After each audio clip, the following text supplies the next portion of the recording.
case patrimoniale, c'est une grande salle dans laquelle on va faire des expositions juste pour faire un peu l'historique, les matières de l'esclavage, des différentes divinités qui sont dans le parcours de la route des esclaves et faire des expositions des personnes et des trucs qui entrent dans la culture du pays. Ici, c'est le Saco, c'est un point où ils se regroupent pour les festivités. Ils tapent, ils dansent. C'est pour ça qu'on n'a pas fait le revêtement tout autour. On a fait le revêtement tout autour du point. Parce qu'ils dansent à pied nu. Donc si c'est pas sur du sol, ils auront des difficultés de faire la danse. C'est pour ça qu'on a fait des choses de la sorte.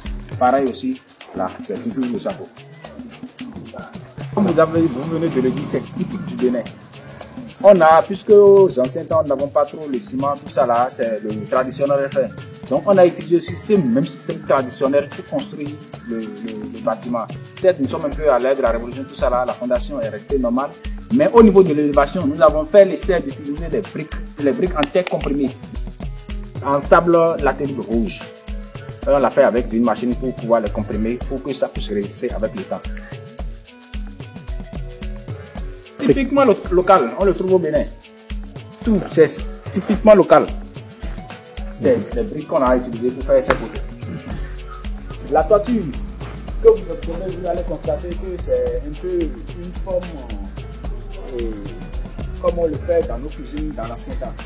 Les toitures, au vieux temps, c'est en paille pour les cuisines autres là. Donc quand on a pu de réaliser le bâtiment, nous avons fait la ferme naturelle et puis nous avons retrouvé ça de paille.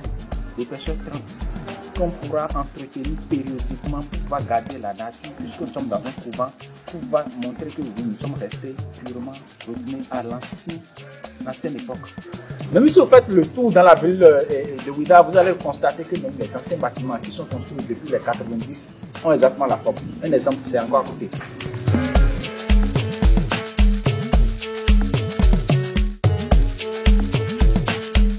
Vous allez constater que c'est exactement la forme. Et quand vous vous promenez à l'intérieur de la ville de Ouidah, vous allez constater la même chose. Voilà, c'est un type de forme pour nos bâtiments. Ça nous donne plus de la chaleur comparativement aux autres bâtiments que nous avons l'habitude de réaliser. Comme vous avez tout à l'heure, je disais que c'est super frais vu l'épaisseur des murs et autres. Donc c'est un bâtiment qu'on a mis en service, c'est sans climatisation. On n'a même pas utilisé la SDE, nous sommes en train d'utiliser le système solaire. La maison tourne sur le système solaire. Et nous avons recueilli les eaux de pluie, comme on l'a pu voir à Bomé, tout ça là, qu'on traite et que c'est ça qu'ils utilisent. Contacter la gouttière. Ça, ce n'est pas décoratif, c'est la gouttière. Ça récupère les eaux de pluie. Nous avons un point de recueil en arrière et on a un point de traitement et on relève ça en château qui est réellement toujours le même bâtiment.